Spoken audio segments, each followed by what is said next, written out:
Noches, bienvenidos, bienvenidas una vez más a este espacio de encuentro, donde vamos a reflexionar, porque hace unos meses la región se vio conmovida, impactada por la irrupción en la política de una persona totalmente invisibilizada, tanto por los medios de comunicación como las empresas encuestadoras, y estamos hablando del señor Pedro Castillo, un profesor rural que sorprendió al mundo siendo el candidato más votado en las elecciones presidenciales del Perú. Hay quienes que vaticinan que algo muy similar puede ocurrir dentro de muy poquitos días en Chile, y por eso estamos con Diego en la lucha, nuestro hermano Diego en la lucha, y con el candidato presidencial Eduardo Artés. Diego. Bueno, la verdad un gusto estar en este espacio, Daniel, junto a vos nuevamente y ni hablar con este invitado realmente especial, que tenemos muy especial. Él es Eduardo Artés. Estamos hablando del candidato presidencial en Chile por la Unión Patriótica, así en las próximas elecciones en noviembre. Así que bueno, en primer lugar saludarte, Eduardo, y preguntarte cómo estás. Muy bien, Diego. Muchas gracias por la invitación. También un saludo para ti, Daniel, a disposición de ustedes. Tenemos una campaña muy fuerte en cuanto a que va creciendo verdaderamente más allá de toda expectativa que nosotros mismos nos hemos hecho. ¿Ya? Hay mucho respaldo. Mira, al principio era mucho respaldo de jóvenes y hoy día continúa, pero además se está agregando bastante compañeros y compañeras trabajadoras ya de una edad media e inclusive adulta. Hay como un renacer del sueño de un país democrático, popular, de lo que decimos nosotros, una perspectiva socialista. Así que en eso estamos y muy contentos. Bueno, Eduardo, a ver, noticia a nivel mundial. Fue Chile en el 2019 por una conmoción, la verdad, impresionante, quizás no vista desde la dictadura sangrienta del dictador Pinochet. Estamos hablando de represión, protestas, violación sistemática de los derechos humanos. Nosotros acá con Daniel estuvimos muy expectantes de lo que pasaba ahí, compartiendo videos, tratando de ayudar con nuestro granito de arena al pueblo chileno. Y bueno, Chile fue noticia mundial, pero de repente se apagaron esas protestas. Chile no está en el centro como en un momento lo estuvo, por lo menos en las redes sociales alternativas, porque era impresionante lo que se veía en Chile, más de 200 personas con daños oculares que perdieron, ¿no?, sus ojos, etc. Ahora, ¿qué pasó desde ese entonces hasta hoy en día en Chile con la política chilena? ¿Algo cambió? Danos un contexto breve de esto. Mira, lo primero, contarles, como seguramente muchos saben, que todavía hay detenidos, hay presos políticos. ¿Ya? Eso es lo primero, y la exigencia de la libertad sin condiciones para ello. Esa es la primera cuestión que queremos establecer con mucha fuerza. La gente con daños oculares y mutilaciones en general fueron más de 600 compañeras y compañeros. Y si agregamos 40 personas que fueron asesinadas por fuerzas policiales, militares o casos, comillas, desconocidos, ¿ya? Eso es gravísimo. Ahora, ¿qué ha sucedido? El levantamiento, estimados compañeros y compañeras, se dio desgraciadamente en un contexto en que las fuerzas populares de izquierda no estaban a la cabeza del mismo. Era pueblo rebelde, pueblo alzado, pueblo hastiado del sistema neoliberal. ¿Ya? Eso es la verdad. Y desgraciadamente no hubo dirección política. Porque si hubiese habido un poco de dirección política, seguramente la situación de Chile hoy día sería distinta. A no haber dirección política, más aún, quienes se reclamaban de oposición, ya desde el Parlamento y desde inclusive, ¿cómo se llama?, de los organismos sindicales, ¿no?, más grandes del país, jugaron un papel absolutamente, yo diría, secundario, sino más bien eran el problema más que el impulso de la propia lucha. Y la oposición legal, o sea, la oposición parlamentaria, terminó haciendo lo que nosotros llamamos en Chile una cocina. O sea, cocinaron a espaldas del pueblo, de los trabajadores, de la gente, del levantamiento, una solución. En un momento determinado, el gobierno de Piñera amenazó con un golpe blando, y ahí estuvieron reunidos hasta las 5 de la mañana, un día 15 de noviembre, para salir o darle una salida al levantamiento. Y esa salida fue apagar hasta las brasas del levantamiento mismo, que no quedara seña de él, ¿no? Y tú ves todo el acuerdo llamado por la paz, qué sé yo, por la democracia, una cantidad de cosas, que significó en definitiva desnaturalizar todas las demandas que habían a nivel popular. Una de ellas, quizás la principal por su contenido político, era Asamblea Constituyente, nueva Constitución. Y se terminó todo, o como respuesta a eso, se instaló una convención constitucional, que no es Asamblea Constituyente, ¿ya? Ni en sus funciones, ni en sus orígenes, ni en nada. ¿Cuál es la diferencia, Eduardo, ahí entre asamblea y convención? Para tenerlo nosotros claros, ahí no lo tengo muy claro yo. Mira, ¿En qué se diferencia? Sí. Lo primero, que la Asamblea Constituyente nosotros siempre la sostuvimos como algo originario, donde realmente los trabajadores y el pueblo y las mayorías nacionales, ¿no?, se expresaran desde sus organizaciones sociales, los pueblos originarios, los trabajadores, los sindicatos, etcétera, etcétera, ¿no?, eligiendo sus representantes. Sin embargo, la elección esta fue una elección de voto universal como las de siempre, donde el capital y los medios de comunicación juegan su papel fundamental, ¿no? Entonces, colocando como elemento algunas cosas de funcionamiento, por ejemplo, para aprobar determinadas nociones, ¿no? La convención hoy día necesita lo que se llama los 2/3, y no simplemente la mayoría simple, que significaría el 50+1, ¿no? Entonces, hace muy difícil que una posición democrática popular en Chile, en esa, ¿cómo se llama?, convención, tenga los 2/3. Porque si usted agrega la derecha abierta, la derecha nostálgica inclusive de Pinochet, a esta llamada centro-derecha y centro-izquierda, que es lo mismo, que en definitiva lo único que van a hacer es algunas reformas cosméticas. O sea, estuvo hecho pensando de que al fin y al cabo los sostenedores del sistema iban a tener siempre, ¿cómo se llama?, arriba de 1/3 para poder impedir. Quien tuviera un 1/3+1 ya impide, ¿no es cierto?, tal o cual indicación de carácter constitucional, o tal o cual capítulo que se pueda instalar. Segundo, la Convención Constitucional no puede referirse o quedar instalado en la nueva Constitución elementos que pongan en duda todos los tratados que tiene Chile con el exterior. Me refiero a los tratados de libre comercio, fundamentalmente de carácter, de tal manera que en estos días... O sea, no se puede tratar eso en la convención. Así es, entonces eso queda firme. La nueva Constitución no puede tocar los tratados que ya Chile tiene, con Estados Unidos, Canadá, en fin, los distintos tratados de libre comercio, ¿ya?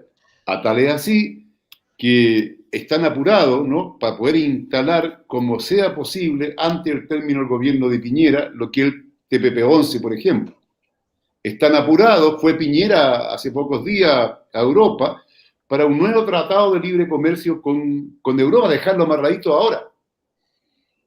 O sea, de tal forma que seguramente la nueva Constitución podría modificarlo, cambiarle el nombre a una plaza, a una calle, hacer una serie de cosas que pueden ser importantes desde un punto de vista cultural, ¿ya? Pero que no dice nada en relación a lo fundamental que es el sistema económico imperante en cuanto a la soberanía, la independencia, a tener en nuestras manos una suerte de decidir nuestro futuro como pueblo. Como pueblo hablamos nosotros, un país plurinacional, ¿ya? En fin. Entonces, Eduardo, está muy amarrado.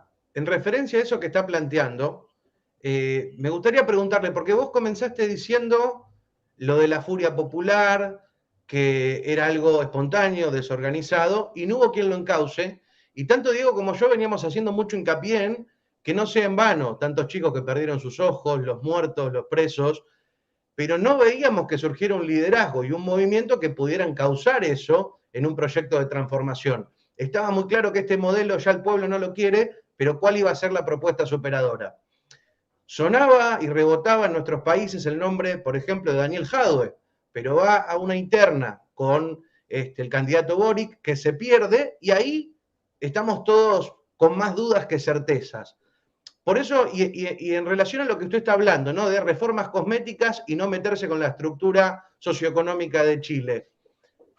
Por un lado, si usted nos podría definir, de los candidatos que tengo entendido que son 7, qué lugar ideológico ocupa cada uno, y si usted siente que tiene la capacidad de encauzar toda esa furia popular y transformarla en un proyecto transformador de verdad para Chile y no, como decía usted, de transformaciones cosméticas que sostienen el mismo modelo. Sí, mira, de hecho, la candidatura de Daniel Jadwe en el momento de las primarias con Boris es para que ustedes se ubiquen un poco desde un punto de vista así, para tener un referente, un poco como el Podemos de España, ¿ya? Un poco una cosa así, muy líquida, muy híbrida, muy postmoderna. De hecho, Boris, por ejemplo, es un campeón en el ataque a Cuba, es un campeón en el ataque a Venezuela, hoy día está centrado en atacar a Nicaragua y habla de los derechos humanos con una soltura de cuerpo que es impresionante, ¿no? Es un campeón de colocarse siempre al lado del imperialismo norteamericano, ¿ya? Con una aparente posición de preocupación de los derechos humanos, no sé qué, las libertades de prensa y una cantidad de cosas. Él baila muy bien a las orientaciones del imperialismo norteamericano.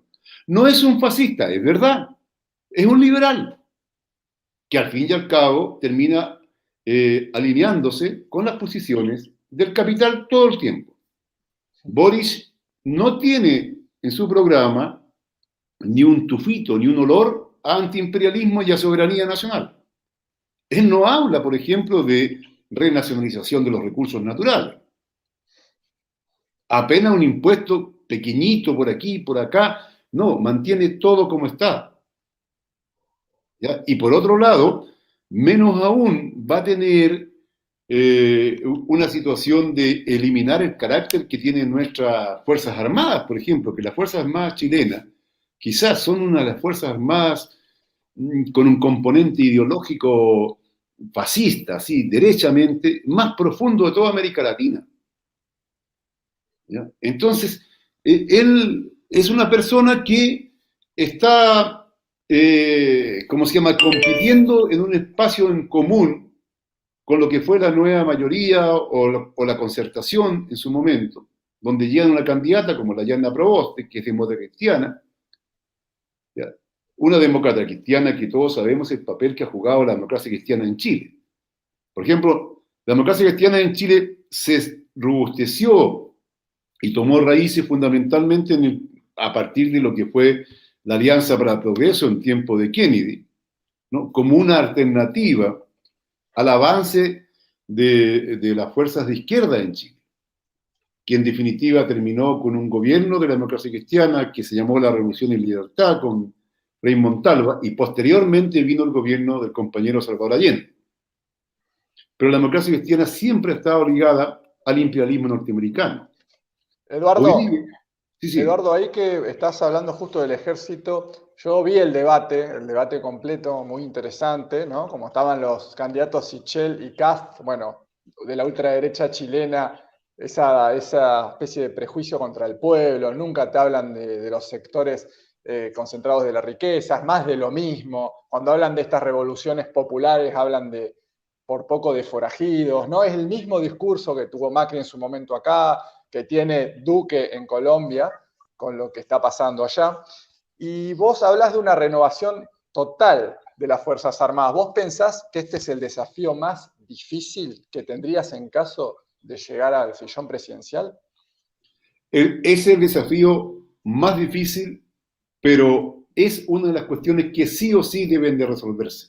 Si es que queremos nosotros tener una proyección de carácter democrática, popular y una perspectiva socialista. Por ejemplo, estamos discutiendo el tema de la Constitución.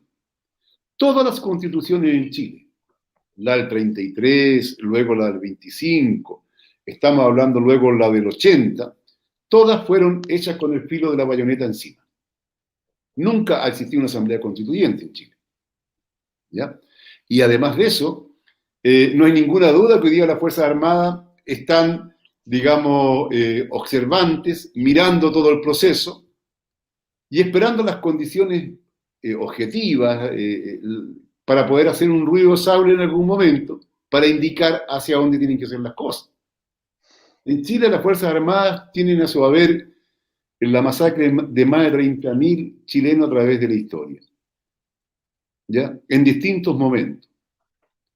La derecha, esta derecha que tú nombras, fundamentalmente la de Kass y la de Sitchin, es una derecha cavernaria. En su propuesta respecto al Guan Mapu, o lo que es la Araucanía, que se conoce más, donde vive el pueblo nación mapuche en forma principal, ¿ya? De Kass, por ejemplo, es recuperar, así tal cual dice, recuperar la Araucanía. O sea, lo que está proponiendo una nueva pacificación de la Araucanía, que significó la ocupación y el genocidio, el exterminio.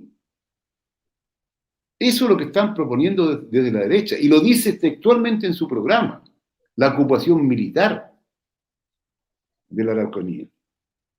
Entonces, estamos frente a esa situación, y las otras posiciones son posiciones tan blandas que no le salen al camino. Bueno, el tema de las Fuerzas Armadas es muy importante. El compañero Allende, ¿ya? Una de las cuestiones fundamentales que estuvo, digamos, como experiencia negativa que podemos tener nosotros, fue la equivocada valorización que se tuvo el gobierno de la Unidad Popular sobre las Fuerzas Armadas, ¿no? En el entendido que las Fuerzas Armadas en Chile eran constitucionalistas, eran el pueblo con uniforme, cosa que la historia decía que no, y la práctica demostró que no. Eso no invalida, pero para nada, todo lo que fue el gobierno y los grandes avances y los objetivos. Por lo demás, nosotros pensamos que está absolutamente vigente el programa de la Unidad Popular en términos generales. Estamos en otro tiempo, en otro momento, pero en términos generales sí. Y más aún, pensamos nosotros que nuestro papel debe ser reiniciar el proceso de independencia, de industrialización del país, ¿no?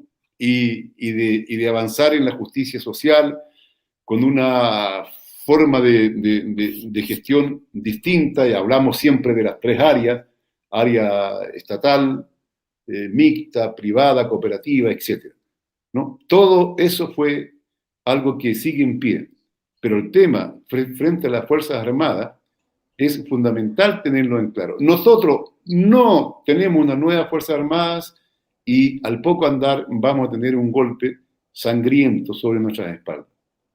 Eduardo, en caso de que esperemos pases a la segunda vuelta, tenemos a Boric por un lado y a Jasna Proboste por el otro. ¿Vos lo ves alineándose con tu movimiento a ellos, pidiendo el voto hacia tu persona? Mira, si nosotros pasamos la segunda vuelta, para eso estamos trabajando, nosotros pensamos que en ese momento se va a producir una unidad popular en sí, en la base, y va a presionar a las direcciones de ellos. Eso es claro, porque en el pueblo hay una necesidad de cambio.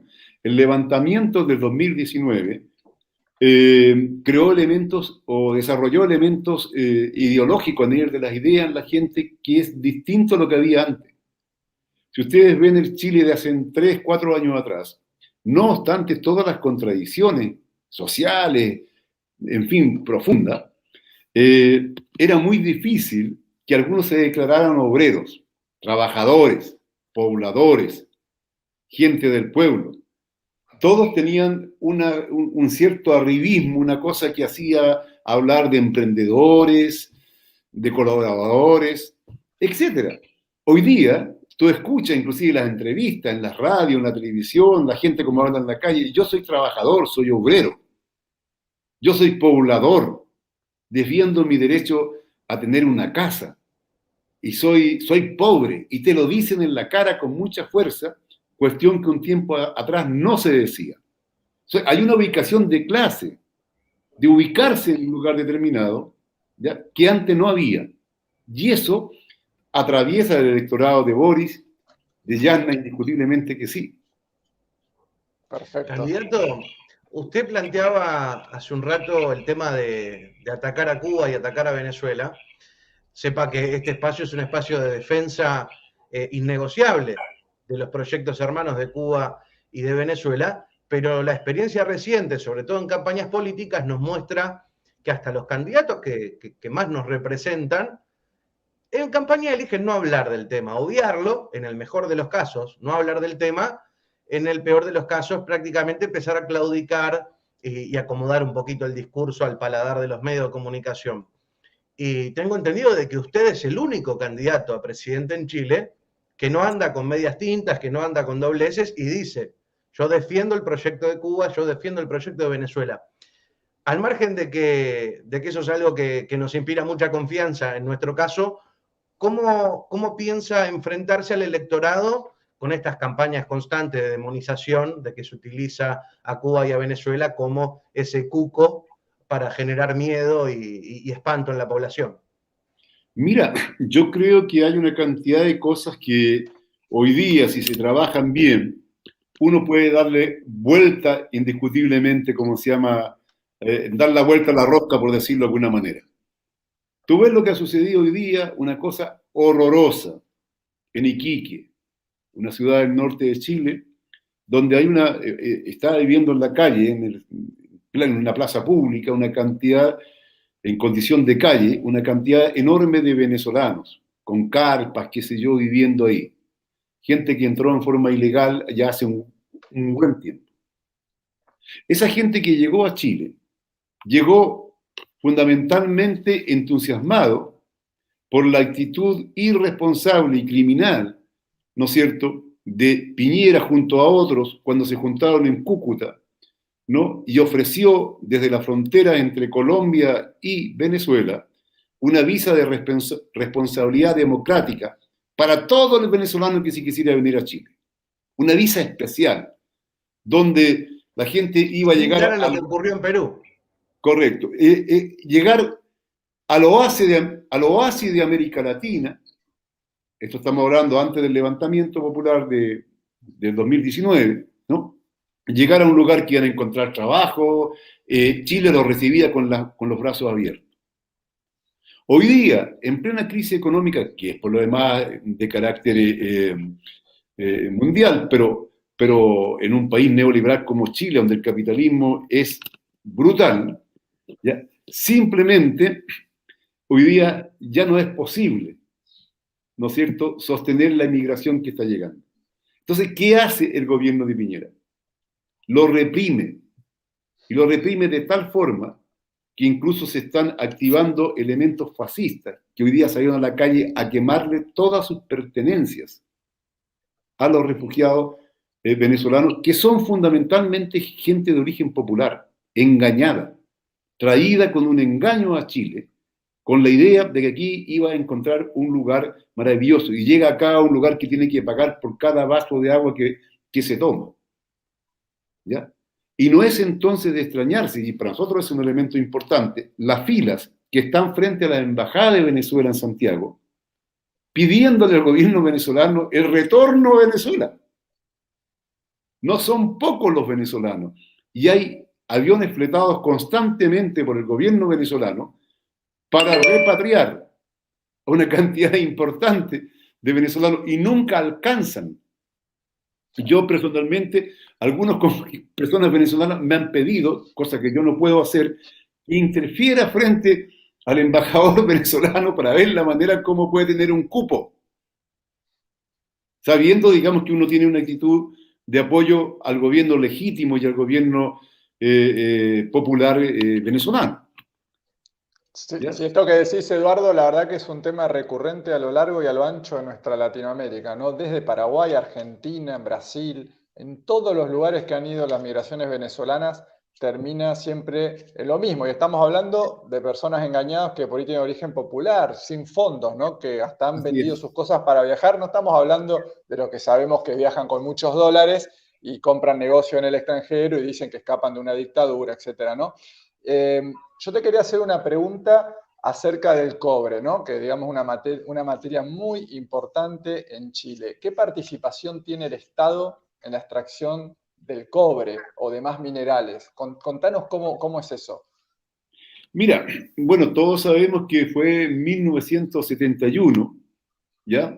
Un 11 de julio, que el Congreso Pleno, inclusive hasta la derecha, ojo, como presión popular, como presión y un reclamo popular muy fuerte, bajo el gobierno del compañero Salvador Allende, se nacionalizó la gran minería del cobre en Chile, en su 100%.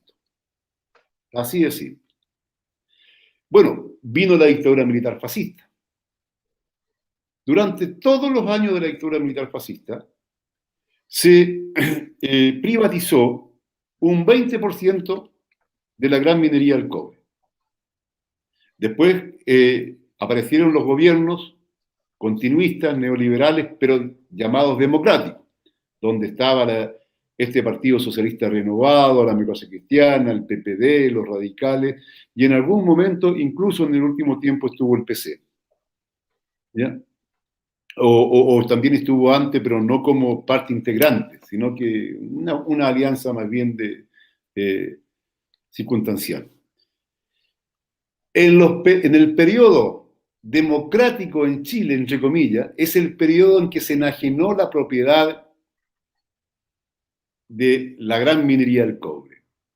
Cuando Pinochet se retira, ¿no es cierto?, de la moneda, porque no deja el poder, pero se retira de la moneda, ¿ya? El 20% estaba en manos privadas y el 80% en manos del Estado.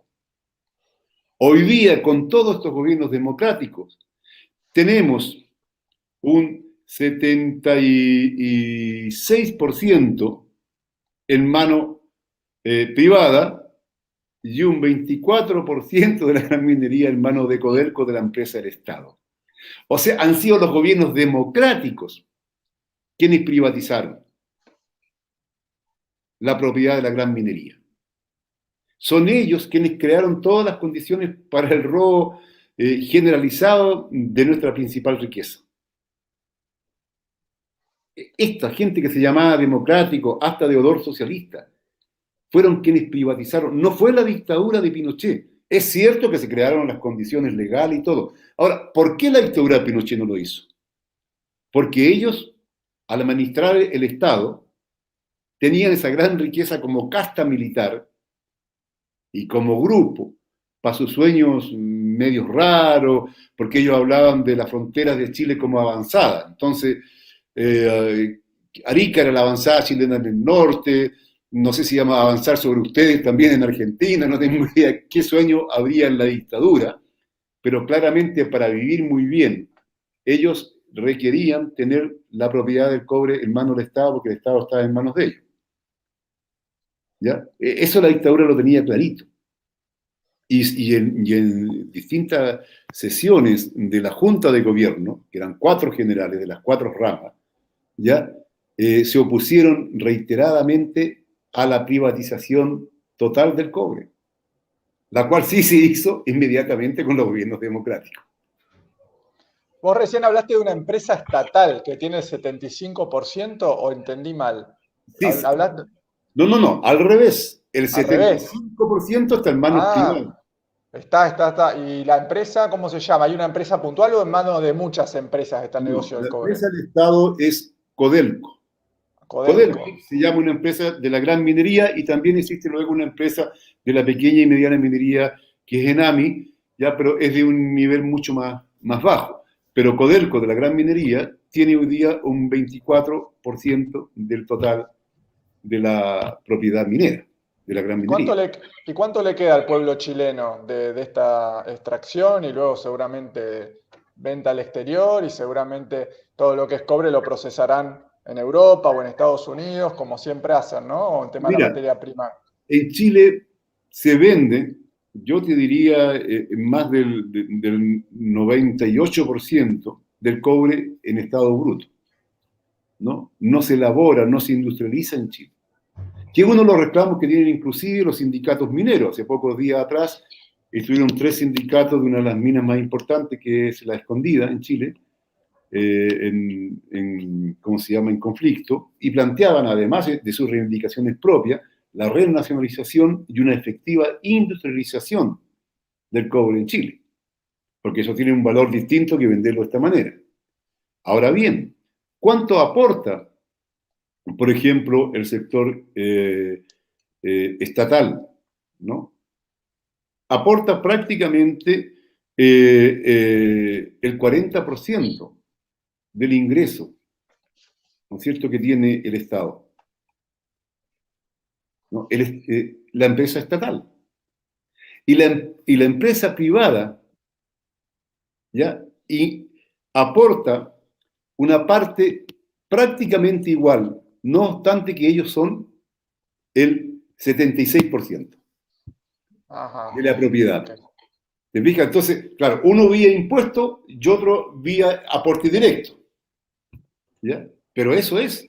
En impuestos ellos pagan prácticamente lo mismo que entrega en forma directa esta empresa estatal, que según los capitalistas, toda empresa estatal en Chile es mal administrada por el Estado, pero es la que entrega los recursos.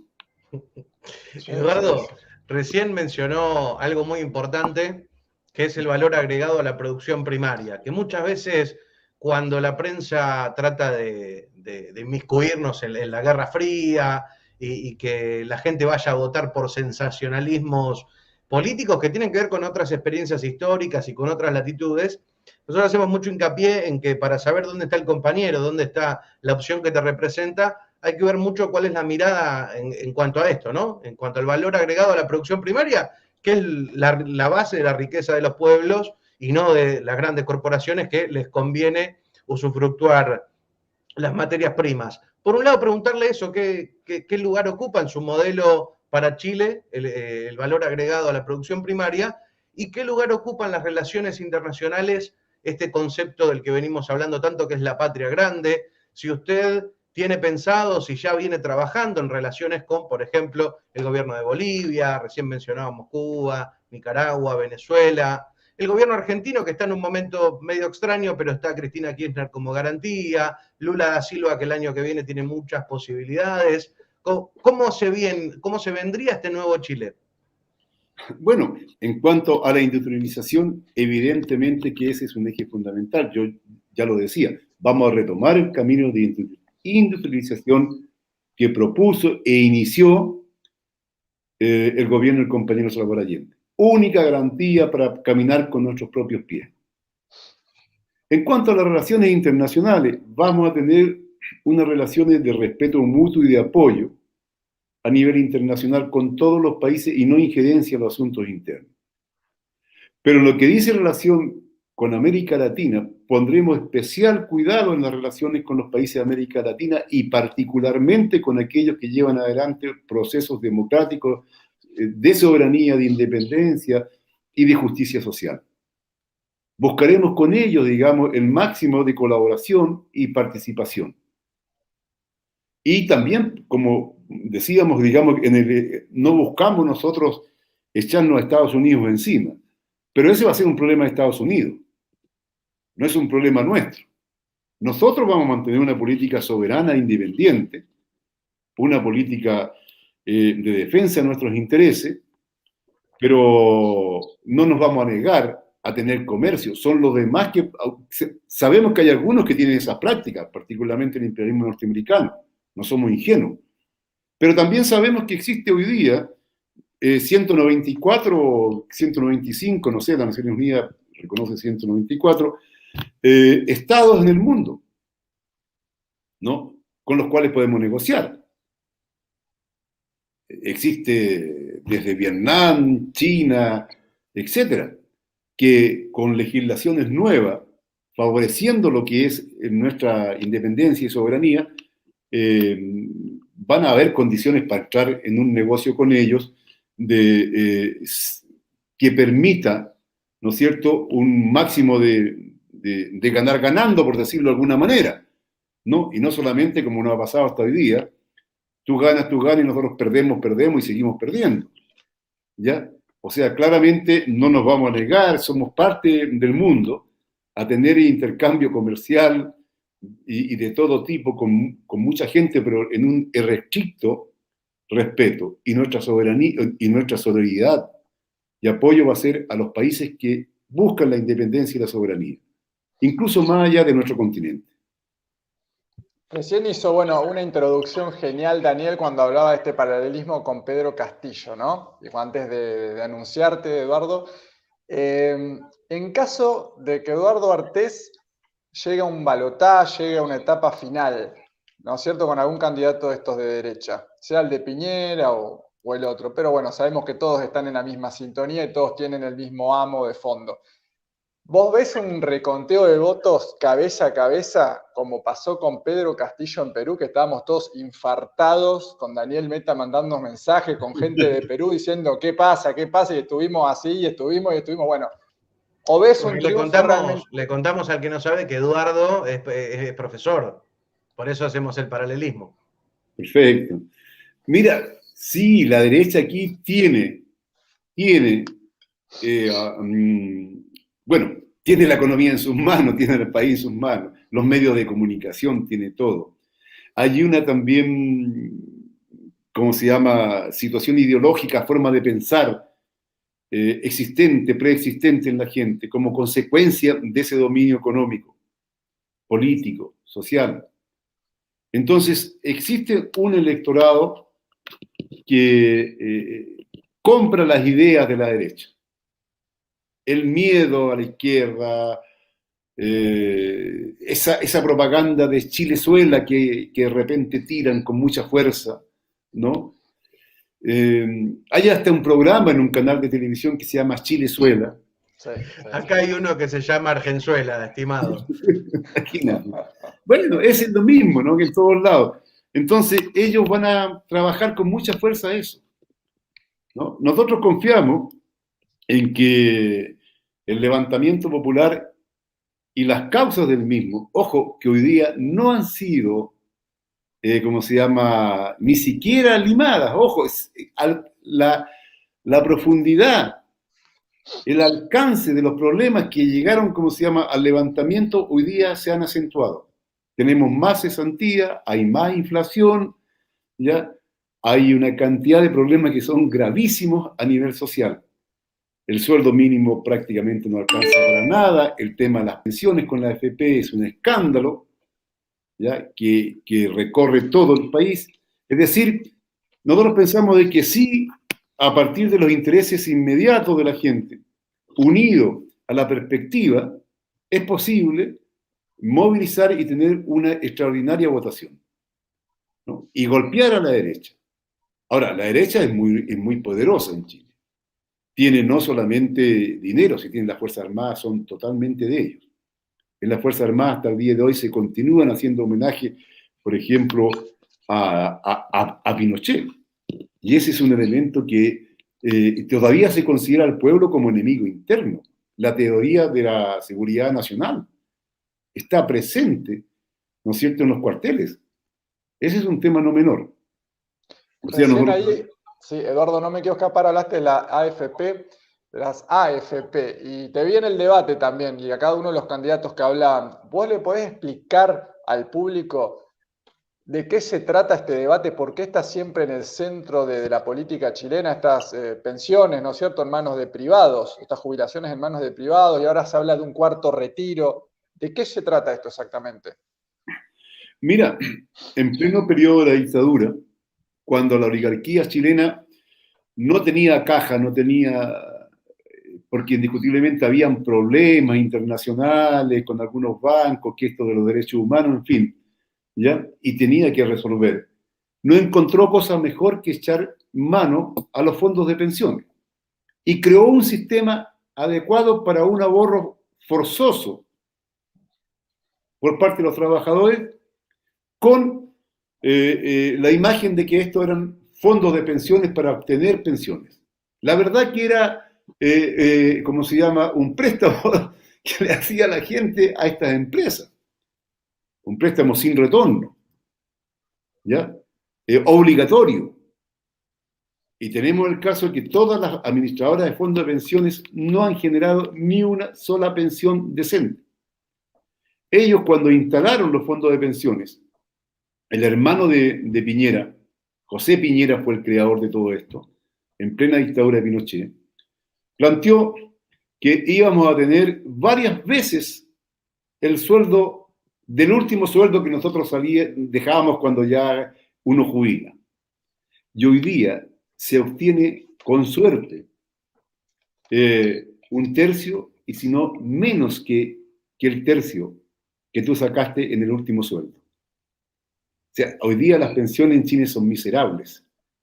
Son tan miserables, estimado, que la gente ha estado luchando durante largo tiempo, y frente a la crisis económica, a la falta de empleo, a la alza de los precios, la gente ha exigido, por el tema no solamente de la pandemia, sino que la crisis general, la pandemia es un ingrediente más, ¿ya?, del sistema capitalista, ha exigido los retiros, es decir, la posibilidad de tener retiros para poder sobrevivir, retirar los fondos que allí están, porque además la gente sabe que más vale retirarlos, ¿no?, que esperar una pensión que de ahí no va a salir, porque ya hay el Estado está obligado a entregar una pensión mínima. Y la pensión mínima que entrega el Estado, con fondos, sin fondos, prácticamente la misma que entregan los fondos de pensiones. Entonces la gente, claro que quiere sacarla. Entonces ya vamos en el tercer retiro, de 10% de lo que tú tenías. O sea, hay personas que han sacado un 30%. En mi caso yo he sacado un 20%, he sacado 2 retiros. Ahora voy a sacar el tercero. ¿Ya? Porque tú sabes perfectamente que dejar eso ahí no te va a permitir ninguna variedad, cambio en tu monto que tú vas a recibir como pensionado. Ahora, Eduardo, ¿cómo la derecha no tiene ningún tipo de pudor en decir cosas como dijo acá José Cast en el debate, ¿no? Rechaza el retiro porque lo considera una medida populista y que genera inflación. Claro, pero te cuento, en este instante hay un escándalo aquí en Chile, porque hay 4 ministros del gobierno de Piñera que han retirado los fondos de pensiones aprovechándose del 10%, porque ni ellos creen en el sistema. Eduardo, a ellos lo han retirado. Por mi parte voy a ir con la última pregunta. Por un lado, recordarle y comentarle esto, vos ya lo sabés, pero la gente del otro lado, en Argentina, durante la gestión de Cristina Kirchner y su flamante ministro de Economía, Amado Boudou, en nuestro país se llaman AFJP, pero cumplen el mismo sitio y además se instauraron en el mismo momento. Tuvimos un ministro como Amado, que terminó siendo vicepresidente, que recuperó para el Estado los fondos de nuestros abuelos, y ese hombre fue absolutamente demonizado, castigado y atacado. Actualmente es un preso político. Para tomar un poco de dimensión de lo que es ir a tocar los intereses de estas bestias, y cómo lo han pagado con su libertad los compañeros que se atrevieron a enfrentar a este monstruo. Y la última que te quiero hacer es por la relación Argentina-Chile. Mira, yo soy músico, Eduardo, y de mis haters, de mis odiadores, la gran mayoría de ellos son chilenos, que tienen una estrategia, la verdad que a mi juicio muy cobarde y muy falaz, de decir que uno critica el modelo neoliberal, no porque está en contra del modelo neoliberal, sino porque uno es argentino y tiene alguna especie de escollo con el pueblo chileno. Y la derecha asusa mucho, lo vemos a Piñera, cómo está buscando ahora, antes de irse, generar un conflicto diplomático con Argentina. ¿Vamos a poder construir una hermandad argentino-chilena, chilena-argentina? Mira, yo creo, compañero, que tenemos la obligación de construir esa hermandad. Esa hermandad, además, es natural, existe. Si no fuera por la cordillera de los Andes, quizás qué se habría formado, a lo mejor seríamos un solo país, no tengo idea. ¿Ya? La capital podría estar en Buenos Aires o podría estar en Santiago, en más caso. Bueno, Digamos, nuestros libertadores así lo soñaron. te fijas, yo creo que los argentinos serían chilenos y los chilenos seríamos argentinos, ¿no? Tenemos un pasado común, hemos enfrentado a enemigos comunes en tiempo de la lucha por la independencia, hemos enfrentado al imperialismo y a todos los problemas concretos que nos, como pueblos. Somos pueblos hermanos, es una brutalidad mantener, digamos, diferencias o artificiales engendradas, digamos, por las oligarquías de los países respectivos para mantener la división entre nosotros. Desde el origen de nuestra propia independencia está la unidad. Es una unidad que, por cierto, no tiene por qué ser sometimiento de uno hacia otro, sino que una cooperación plena y absoluta, apoyo mutuo como hermanos. ¿Ya? En ese sentido, yo no me equivoco, y no me equivoco tampoco en relación a Bolivia, a Perú y a lo demás. Porque tenemos que avanzar, compañero, hacia la unidad de los pueblos de Latinoamérica. Tenemos condiciones materiales, tenemos condiciones humanas para hacer una zona, toda América Latina, de una vida digna y feliz. ¿Ya? Y somos un continente, como dice Castillo, Pedro Castillo, cuando se refiere a Perú, dice él, somos un país rico, muy rico, pero lleno de pobres. Nosotros somos un continente con todas las riquezas. Aquí encontramos todo lo que necesitamos para vivir. Todo. Y sin embargo, tenemos millones de personas viviendo bajo la línea de la pobreza.